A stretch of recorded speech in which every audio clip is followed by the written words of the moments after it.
Buenas tardes a todos y todas, los saluda Federico Ariel Bacheto desde Buenos Aires, Argentina, y a todos los seguidores y seguidoras de Hablando Jurídicamente les mando un cordial saludo. También quiero agradecerle a Sebastián por crear y permitirnos a nosotros este espacio de intercambio.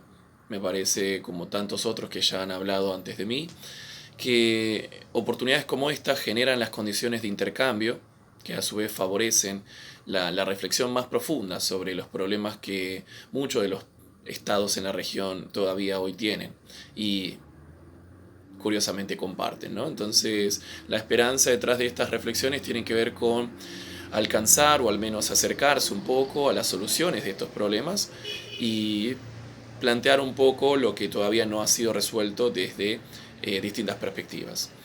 Y en lo que eso respecta, cuando se me conversó sobre las posibilidades de plantear algún tipo de reflexión sobre qué es lo que yo podía llegar a aportarle de creativo a este espacio, me pareció también oportuno conversar alrededor de algo que hace muy poco me tocó responder, sobre por qué a la justicia internacional no se la puede dar por sentada, ¿sí? Es decir, por qué no esperamos que esto vaya a ocurrir.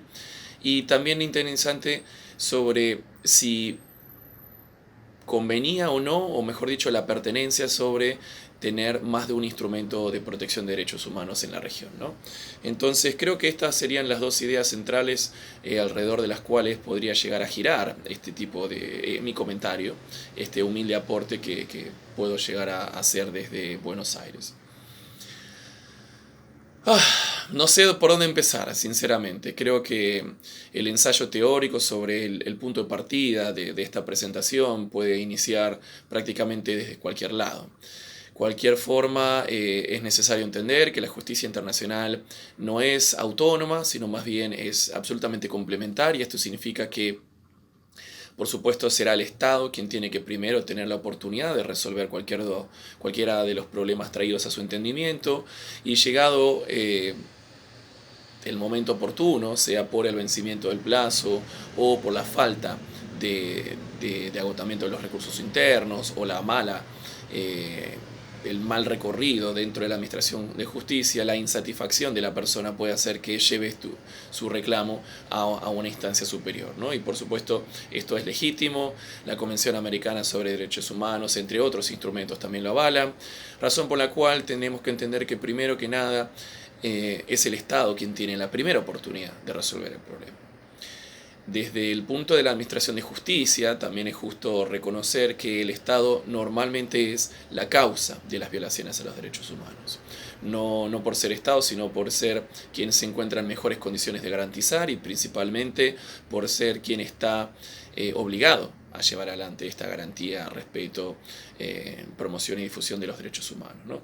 Entonces, primero que nada, sobre las condiciones de vigencia, sobre cuál tendría que ser el contexto para que nosotros podamos hablar de una vigencia de los derechos humanos, ¿no? Y esto es más quizás desde el punto de vista del derecho internacional público clásico, tradicional, ¿sí? Sobre cuáles son las condiciones que el Estado puertas afuera tiene que tener para ser obligado puertas adentro, ¿no? Y en principio lo obvio es que estén sujetas a la jurisdicción del órgano convencional, ¿sí? En este caso, por decir alguno, la Convención Americana sobre Derechos Humanos. Esto significa que se haya firmado y se haya ratificado el instrumento, ¿sí? Esto, por un lado, sería el punto de partida. Por supuesto, también tendremos que entender que no se hayan realizado reservas que desnaturalicen el objetivo y este efecto útil, ¿sí? Porque si uno dice el objeto es prevenir la tortura, si la objeción sería, bueno, tortura para mí es una práctica muy importante, entonces no la queremos dejar de lado, y sería muy ridículo que uno, por un lado, exteriorice la intención de cesar con esa práctica y por otro lado conservarla por la razón que sea, ¿no? Quizás un ejemplo de esto podría ser la corrida de toros, ¿no? Los derechos de los animales y la diversión por decir algo, ¿no? Por otro lado, la posibilidad que algunos instrumentos contemplan de la suscripción de protocolos adicionales que modifican estos instrumentos, pueden generar obligaciones adicionales o modificar sustancial o no tan sustancialmente el procedimiento a llevarse a cabo, ¿sí? Entonces esto también es una posibilidad. La idea, como decíamos antes, es que no se desnaturalice el instrumento y que el objeto perseguido sea alcanzable, ¿no? La jurisdicción contenciosa del instrumento también tiene que ser reconocida. Esto normalmente ocurre con un instrumento internacional adicional al originario, pero puede ser que el reconocimiento de los derechos y el procedimiento a seguir en caso de su vulneración y violación puedan estar en el mismo instrumento, ¿sí? Entonces eso sería mucho más práctico y uno se termina salvando el camino de procedimiento, negociación y firma. Todo esto ocurre puertas afuera del Estado, ¿no? Y ahora bien, hasta ahí quizás los requisitos tradicionales del derecho internacional público, ahora un poco pensando en lo que ocurre dentro de cada Estado, ¿no? Entonces pensemos cuáles serían las condiciones que tendrían que darse para que exista una vigencia de los derechos humanos, ¿no? En principio tendremos que tener una voluntad jurídica de aceptar los pronunciamientos emanados por los distintos órganos del sistema, ¿sí? En nuestro caso sería la Comisión Interamericana de Derechos Humanos, que por mucho tiempo se discutió en Argentina y en todos lados sobre la vigencia y la validez de sus recomendaciones, ¿no? También esto está zanjado, así que para no meternos en ese tema, sí son obligatorias, acuérdense.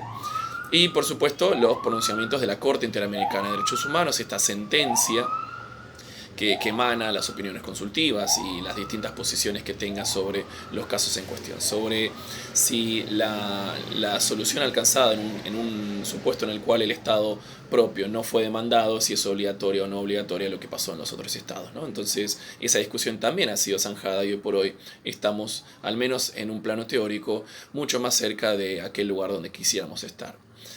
Por otro lado, la aplicación de estas soluciones internacionales, de estos estándares internacionales, tendría que ser aplicada sin inconvenientes, puertas adentro, pero aquí quizás el kit de la cuestión y la parte neurálgica de mi presentación. ¿Cómo podemos aplicar algo que desconocemos? La jurisprudencia del sistema interamericano alcanza más de 300 sentencias, muchas de ellas muy extensas, más de 100 páginas, más de 200 páginas, más de 300 páginas.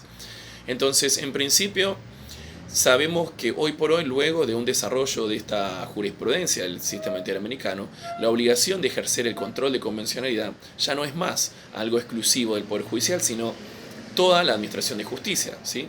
Todos los poderes del Estado tienen esta posibilidad de llevar adelante materialmente el control de convencionalidad, inclusive cuando ninguna de las partes interesadas en el conflicto lo haya invocado, ¿sí?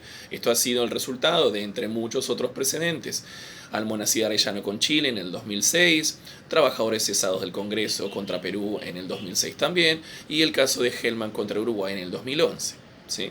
Entonces, el problema principalmente radica alrededor de si las oficinas administrativas, aquellas que no tienen tareas naturalmente jurisdiccionales, están obligadas a llevar adelante este control y, en el mejor de los casos, ¿cómo lo harían?